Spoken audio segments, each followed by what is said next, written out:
Hello, everyone, and welcome to this audio podcast as part of a Labostix Monstrosity intermission. This is the Shientist.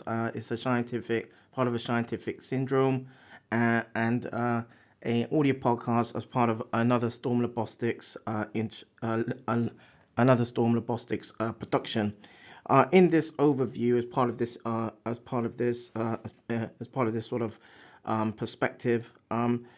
There'll be a basis in around looking at polypharmacy and nephrotoxicity, and where and where this works, and where part of this works had been had been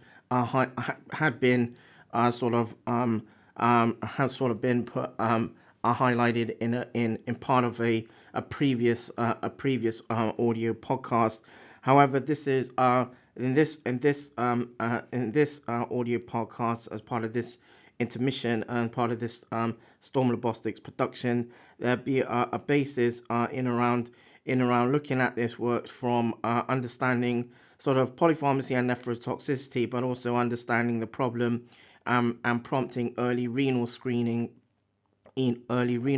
for best practice. And this works was was originally sort of was sort of in aligned in line and in sort of conjunction with in conjunction with a previous audio with the previous works and previous audio podcasts. However, the more recently,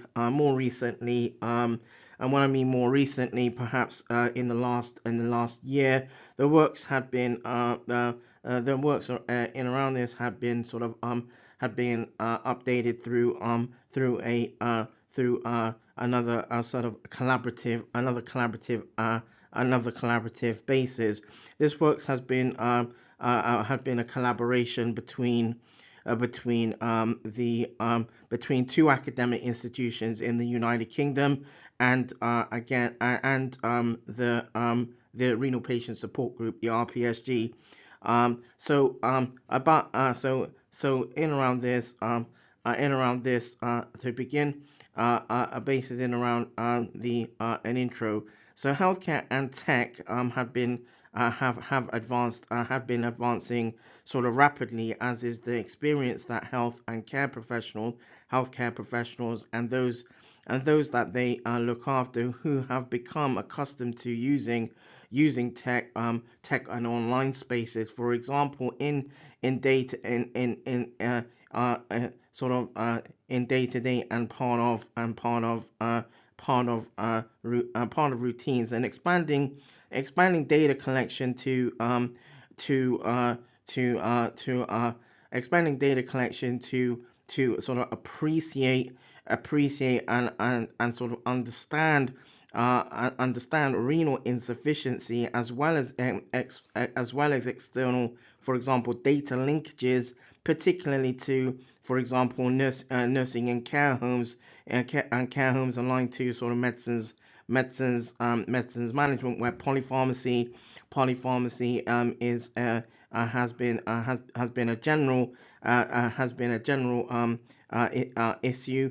Would also allow, or will also allow sort of more sort of detail of which individuals are more at risk more at risk of renal insufficiency. So this could help. So online spaces and tech could help pave the way for more transparent aspects around medicines management and screening programs, and prompting or propagating sort of screening programs for individuals in such environs, or in such sort of in such sort of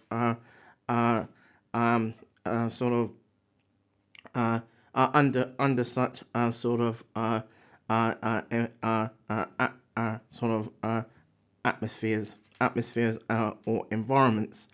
So in around this a basis about in around sort of the definite a basis in around a polypharmacy.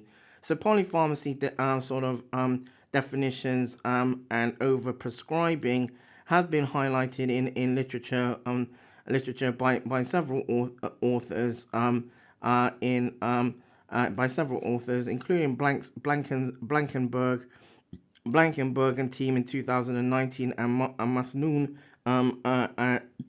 and team in 2017.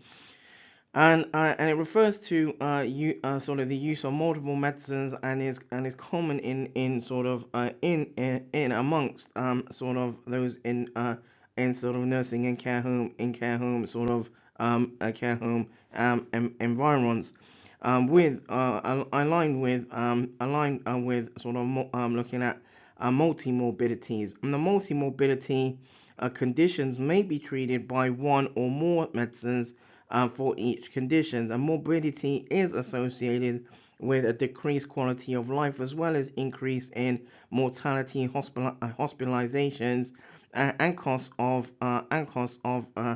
treatment. So the aims of this works was the aims of this work was to outline the sort of relationship or association between medicines with a focus on polypharmacy and renal insufficiency, and by examining the use of nephrotoxic medicines and medicines that require dose adjustments or adjustments in renal in and around renal impairment in nursing and care homes.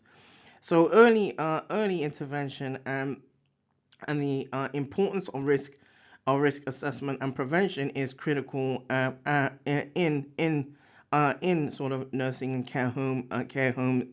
in nursing and care homes.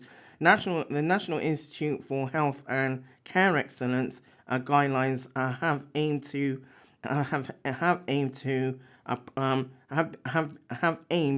prompt bases in around primary care teams, and the recommendations aim to address sort of known and unacceptable variations in recognition, assessment, initial treatment, and referral to renal replacement therapies, for example, or RRTs. And the inpatient mortality of renal insufficiency varies considerably depending upon its severity, and setting. So, for example, intensive care units or not, and many other service user or patient related factors. But in the United Kingdom, at the same time, this might typically be 25 to 30% or more So in view of its frequency and mortality rate, prevention and amelioration of just 20% of cases of renal impairment would prevent many deaths and substantially reduce complications for example sort of affiliated costs. Now the objectives around this works were two. The objectives of this research included: number one, to identify smarter ways to monitor individuals who are at risk for renal insufficiency, and using tech.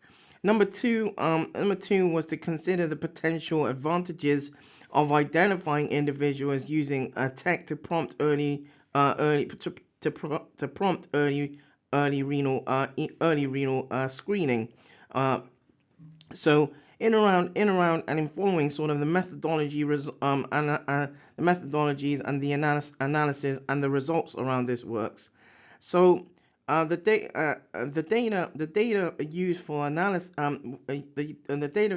analysis was provided by and through particular medicines management tech, and the medicines were coded using a dictionary of medicines and devices, and the medicines included in nephrotoxic medicines and medicines that require dose adjustment in renal in renal disease databases were in renal databases were chosen or selected based on investigations that had been conducted by Foon in 2012 and Fowl and Lee in 2007.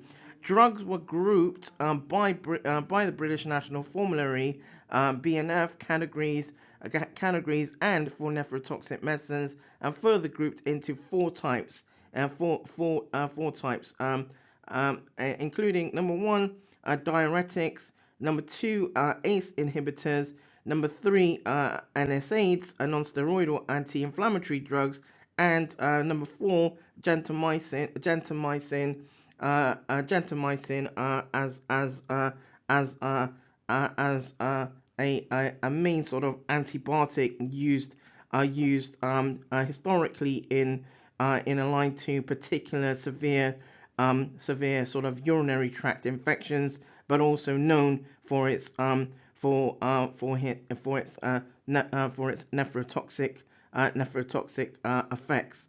So in around the analysis then, so point prevalence descriptive analysis was performed using particular software, and there was a total of 81,299 items that were in use amongst care homes and nursing homes using particular tech. 2,946 of these were included in the list of nephrotoxic medicines, and 9,896 were included in either the nephrotoxic or renal dose adjustment medicines list. And there was a total of 7,976 individuals.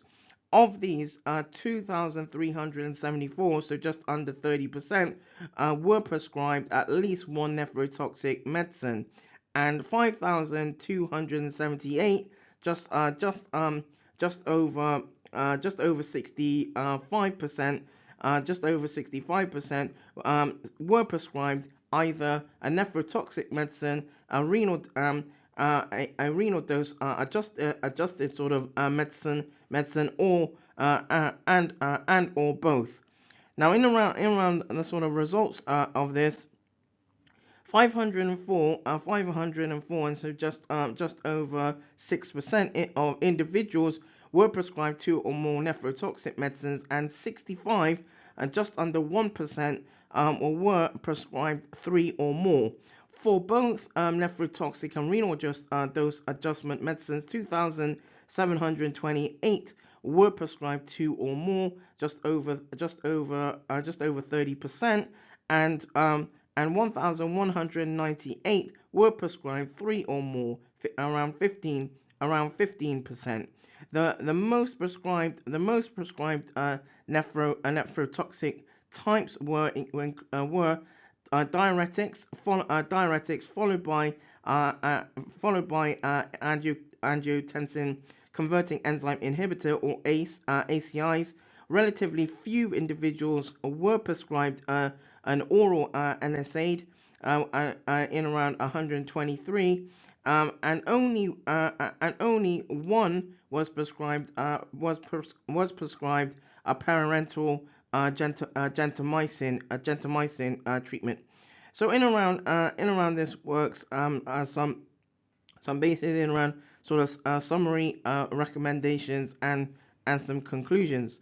So individuals sort of based in nursing and care homes, especially older individuals, require special care and consideration from prescribers. This is reflected in a document by the Department of Health, sort of retrospectively referred to as the Medicines for Older People, a component document of the National Service Framework for Older People, which describes how to maximize the benefit or the advantages of medicines, and how to avoid excessive, inappropriate, or inadequate medicines used by individuals living in sort of facilities such as care and nursing homes. The most important effect is reduced renal clearance, and older individuals excrete drugs slowly and are highly susceptible to nephrotoxic drugs as highlighted has been documented in literature. So in context to practice and recommendations, so tech that helps streamline and integrate data to support medicines use and monitoring of nephrotoxic medicines is has been evidenced to be important to an extent in patients with, for example, acute kidney injury or chronic kidney disease or CKD risk. And it would be it could potentially be advantageous to see how tech and online spaces could prompt more timely referrals of patients. And in this regard, particular trials between type of tech and interventions would be helpful. Tech and data science techniques, for example, can improve identification of individuals who may be at risk from medicines in inapplicable use of medicines, and thus reduce delays in review, monitoring, and referral to specialist services as uh, as uh, as uh, as pertinent. And the use of nephrotoxic medicines may be appropriate in some individuals. Smarter collaborations, smarter collaborations are required between healthcare professionals and through through sort of tech, but also through online spaces. So in around some conclusions, the uptake of tech across healthcare facilities, across healthcare data, has prompted sort of a sense of sort of data collection, and data science and bioinformatics techniques can be implicated and to implemented to draw insights from tech, thus prompting sort of safer prescribing and monitoring of medicines and preventing overprescribing. For example, and individuals prescribed nephrotoxic medicines and drugs requiring dose adjustments in line to renal disease in for example nursing and care homes can be identified using data science and this also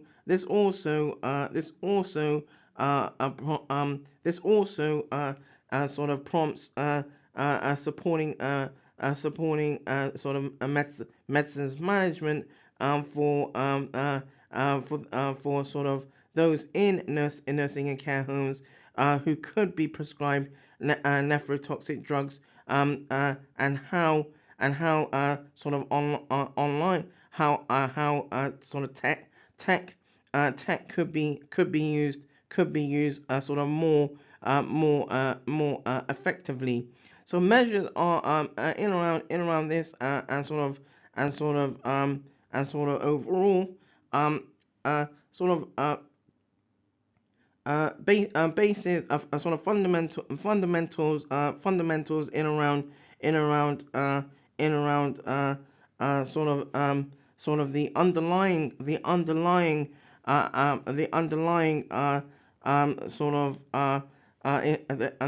sort of integrative aspects are needed to reduce probability of late referral, if there is a higher risk of for example, chronic kidney disease or CKD, and integrated notes with aligned to, for example, online spaces and or tech could enhance integrative practice to prompt early screening. Early screening. So that draws this sort of audio podcast as part of this there's a Labostix Monstrosity intermission to a close. There will be as part of this online there will be some there will be some citations that listeners can check out for further works sort of related in relating to this and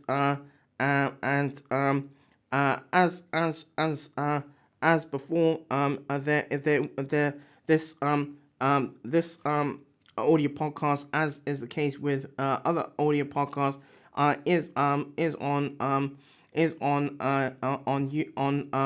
across different social media platforms, including